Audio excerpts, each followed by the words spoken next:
اعوذ باللہ من الشیطان الرجیم، بسم اللہ الرحمن الرحیم۔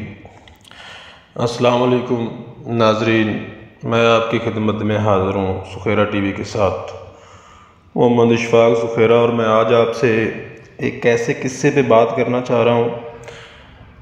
کوئی قصے ایسے ہوتے ہیں جو ہم بچپن سے سنتے آ رہے ہیں اور ہم ان پہ بڑے ہمارے بزرگ باتیں کرتے ہیں، بتاتے ہیں۔ ایک قصہ ایسا ہی ہے جو میں بھی اپنے بچپن سے سنتا آ رہا ہوں، حضرت سلیمان علیہ السلام کا، ہدہد پرندے کا اور ایک غیر مسلم ملکہ کا۔ تو اصل میں ہمیں کئی لوگوں کو علم نہیں ہوتا کہ یہ قصہ کتنا اتھینٹک ہے، کتنا سچا ہے اور کہاں سے بیان کیا گیا ہے۔ تو آج میں آپ کو وہی قصہ، مجھے جب پتہ چلا کہ الحمدللہ یہ قصہ قرآن پاک کا قصہ ہے تو بے حد خوشی ہوئی، اور بہت یعنی کہ قرآن پاک تو پھر الحمدللہ ایک سچی کتاب ہے۔ تو آج میں آپ کو وہ پورا قصہ قرآن پاک سے سناؤں گا تلاوت کے ساتھ، اور انشاءاللہ اس کے ترجمے کے ساتھ۔ تو میرے ساتھ رہیے گا، پورا قصہ دیکھتے ہیں کہ قرآن پاک میں کس صورت میں اور کون سی آیات سے شروع ہوتا ہے۔ تو ہم چلتے ہیں قرآن پاک کی طرف۔ یہ میں قرآن پاک اوپن کر رہا ہوں، گیٹ سٹارٹڈ۔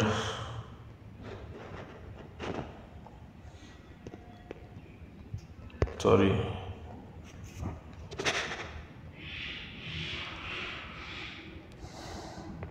بہت ساری ایسی چیزیں ہیں جو ہمارے بزرگ بیان کرتے رہتے ہیں مشہور، اور وہ واقع قرآن پاک سے ہوتی ہیں، اور جب ہمیں ملتی ہیں وہ چیزیں، جب ہم قرآن پاک کی اصل تو یہی چیز ہے نا کہ قرآن پاک کو سادہ مت پڑھو، اس کو سمجھ کر پڑھو۔ قرآن پاک سمجھ کر کتاب پڑھنے والی ہے۔ جب ہم اس کو سمجھ کر پڑھیں گے تو ہمیں پتہ چلے گا کہ کیا کیا چیزیں اس میں بتائی گئی ہیں، اور پھر جا کے ہمیں قرآن پاک کی صحیح سمجھ آئے گی۔ اور یہ دیکھیں، اب ہم آ گئے سورۃ النمل پر۔ سورۃ النمل مکی ہے، 93 آیات ہیں اس کی، اور اسی صورت میں یہ قصہ بیان فرمایا گیا ہے۔ بسم اللہ الرحمن الرحیم، شروع اللہ کے نام سے جو بہت مہربان رحمت والا ہے۔ تو اب پہلے جب سورت شروع ہوتی ہے، شروع میں اس کا قصے کا ذکر نہیں ہے، یہ شروع ہوگا آیات نمبر 20 سے۔ کہاں سے شروع ہوگا؟ آیات نمبر 20 سے، کیونکہ حضرت سلیمان علیہ السلام کو اللہ تعالیٰ نے ہر چیز پر حکومت دی تھی، پرندوں پر، جانوروں پر، سب پہ حکومت تھی، جنوں انسان پر، سب پہ حضرت سلیمان علیہ السلام کی حکومت تھی۔ تو اسی میں یہ واقعہ بیان کیا گیا، آیات نمبر 20 سے شروع ہوتا ہے۔ آیت نمبر 20، یہ آگی آیت نمبر 20۔ اب یہاں سے شروع ہوگا یہ قصہ۔ اب یہ ہم یہاں سے شروع کرتے ہیں۔ اعوذ باللہ من الشیطان الرجیم، بسم اللہ الرحمن الرحیم۔ وَتَفَقَّدَ الطَّيْرَ فَقَالَ مَا لِي لَا أَرَى الْهُدْهُدَ أَمْ كَانَ مِنَ الْغَائِبِينَ۔ اور پرندوں کا جائزہ لیا تو بولا، مجھے کیا ہوا کہ میں ہدہد کو نہیں دیکھتا، یا وہ واقعی حاضر نہیں۔ لا أُعَذِّبَنَّهُ عَذَابًا شَدِيدًا أَوْ لأذبحنه أو ليأتيني بسلطان مبين۔ ضرور میں اسے سخت عذاب کروں گا، یا ذبح کر دوں گا، یا کوئی روشن سند میرے پاس لائے۔ فَمَكَثَ غَيْرَ بَعِيدٍ فَقَالَ أَحِطتُ بِمَا لَمْ تُحِطْ بِهِ وَجِئْتُكَ مِنْ سَبَأٍ بِنَبَإٍ یقین۔ تو ہدہد کچھ زیادہ دیر نہ ٹھہرا اور آ کر عرض کی کہ میں وہ بات دیکھ کر آیا ہوں جو حضور نے نہ دیکھی اور میں شہر سبا سے حضور کے پاس ایک یقینی خبر لایا ہوں۔ شہر سبا سے حضور کے پاس ایک یقینی خبر لایا ہوں۔ انی وجدت امرأۃ تملکہم وأوتیت من کل شیء ولہا عرش عظیم۔ میں نے ایک عورت دیکھی کہ ان پر بادشاہی کر رہی ہے اور اسے ہر چیز میں سے ملا ہے اور اس کا بڑا تخت ہے۔ وجدتها وقومها يسجدون للشمس من دون الله وزين لهم الشيطان أعمالهم فصدهم عن السبيل فهم لا يهتدون۔ میں نے اسے اور اس کی قوم کو پایا کہ اللہ کو چھوڑ کر سورج کو سجدہ کرتے ہیں اور شیطان نے ان کے اعمال ان کی نگاہ میں سنوار کر ان کو سیدھی راہ سے روک دیا تو وہ راہ نہیں پاتے۔ اللہ یسجد للہ الذی یخرج الخبء فی السماوات والارض ویعلم ما تخفون وما تعلنون۔ کیوں نہیں سجدہ کرتے اللہ کو جو نکالتا ہے آسمان اور زمین کی چھپی چیزیں اور جانتا ہے جو کچھ تم چھپاتے ہو اور ظاہر کرتے ہو۔ اللہ لا الہ الا هو رب العرش العظیم۔ اللہ ہے کہ اس کے سوا کوئی سچا معبود نہیں، وہ بڑے عرش کا مالک ہے۔ 1 منٹ میں یہاں پہ سجدہ دے لوں۔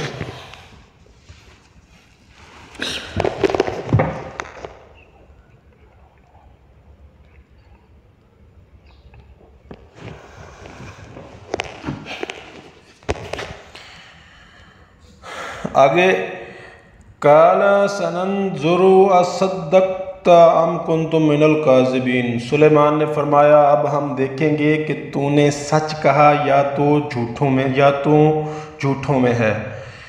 اذهب بکتابی ھذا فالقہ علیہم ثم تول عنہم فانظر ماذا یرجعون۔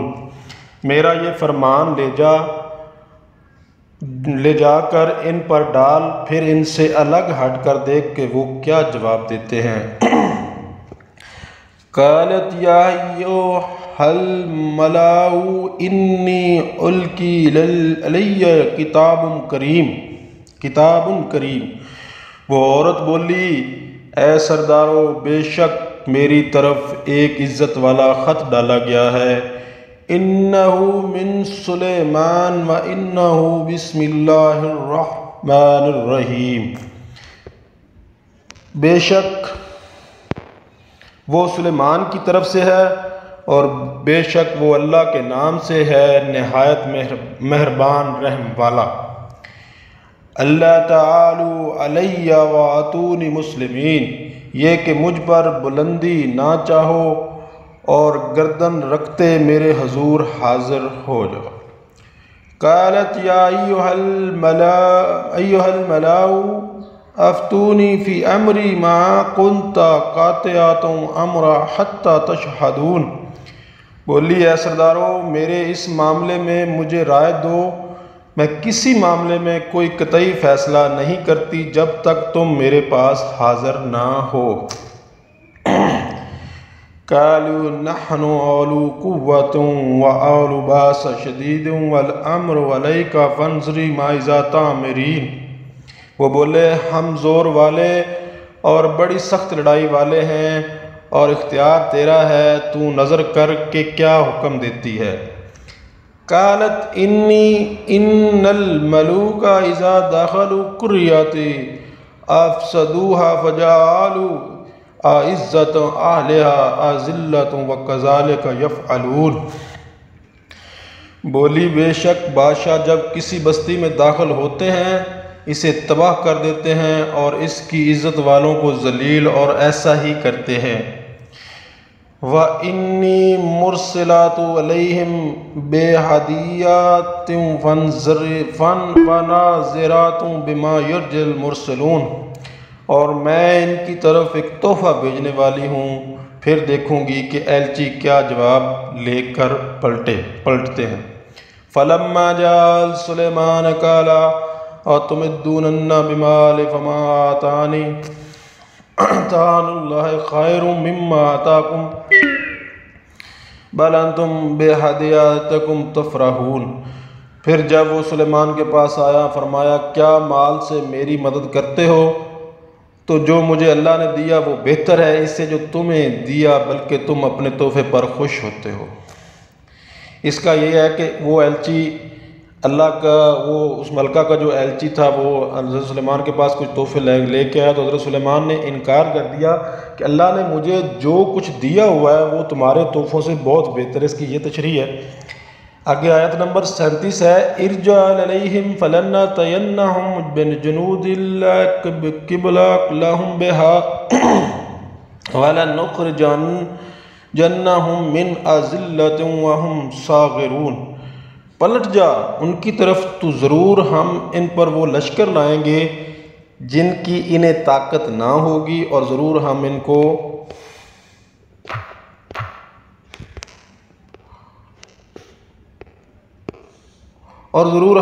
اس شہر سے ذلیل کر کے نکال دیں گے، یوں کہ وہ پست ہوں گے۔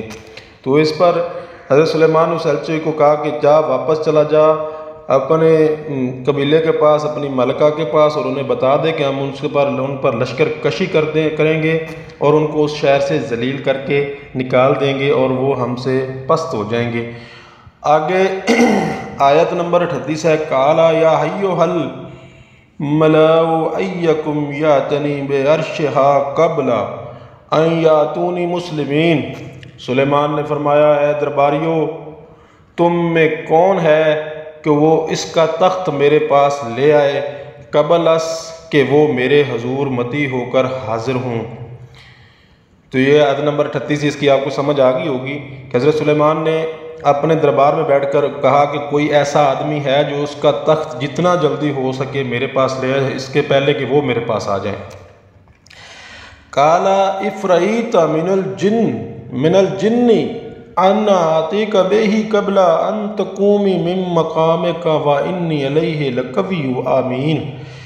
ایک بڑا خبیث جن بولا کہ میں وہ تخت حضور میں حاضر کر دوں گا قبل اس کے کہ حضور اجلاس سے برخاست کریں، اور میں بے شک اس پر قوت والا ایماندار ہوں۔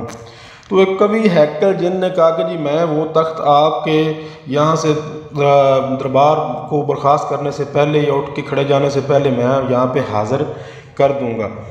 قال الذي عنده علم من الكتاب ان آتيك به قبل ان يريد عليك طرفك فلما رآه مستقرا عنده قال هذا من فضل ربي ليبلوني أشكر أم أكفر من شكر فإنما يشكر لنفسه ومن كفر فإن ربي غني كريم۔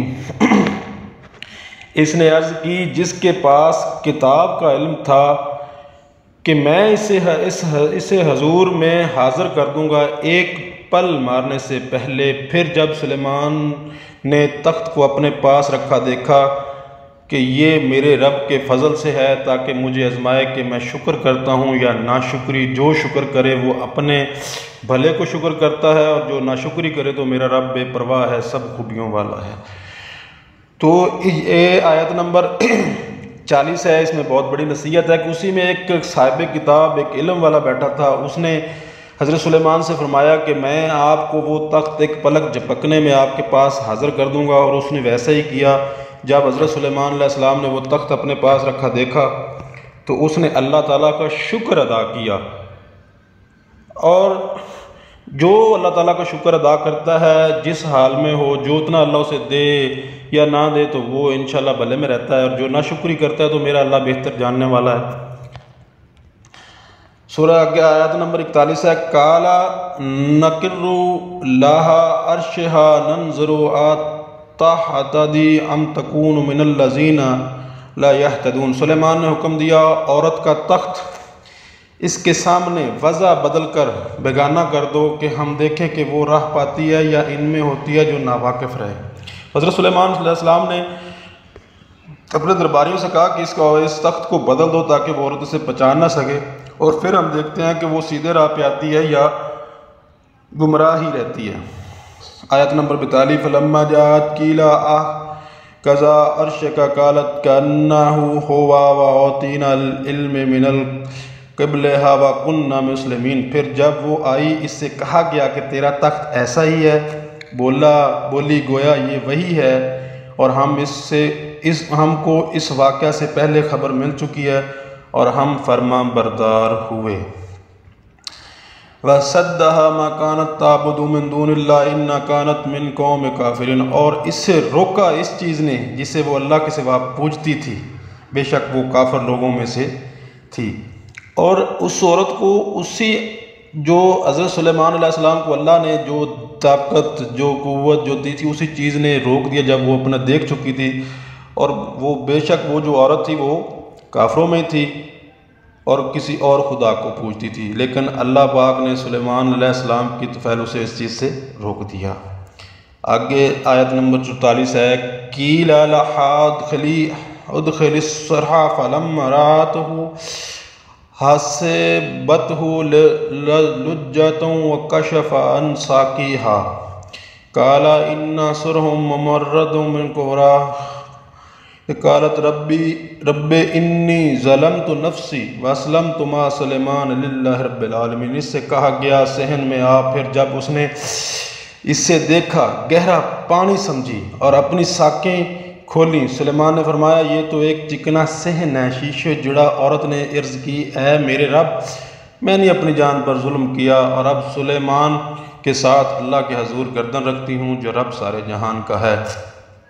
اس کا مطلب یہ ہے کہ اس عورت کو پھر دعوت دی گئی کہ آگے اندر آؤ، صحن میں آؤ۔ تو جب وہ صحن میں گئی تو اسے ایسے لگا کہ یہ کوئی ایک پانی کا تالاب ہے یا جھیل ہے، لیکن اس پر حضرت سلیمان علیہ السلام نے اسے بتایا کہ یہ اللہ کی طرف سے ایک چکنا صحن بنایا، چکنا فرش ہے جو آپ کو۔ تو جب اس نے یہ دیکھا تو اس نے کہا کہ میں گمراہ تھی، اللہ کے احکامات سے دور تھی، تو اب میں حضرت سلیمان علیہ السلام کے ساتھ اللہ کے سامنے اپنی گردن جھکاتی ہوں جو سارے جہان کا مالک ہے۔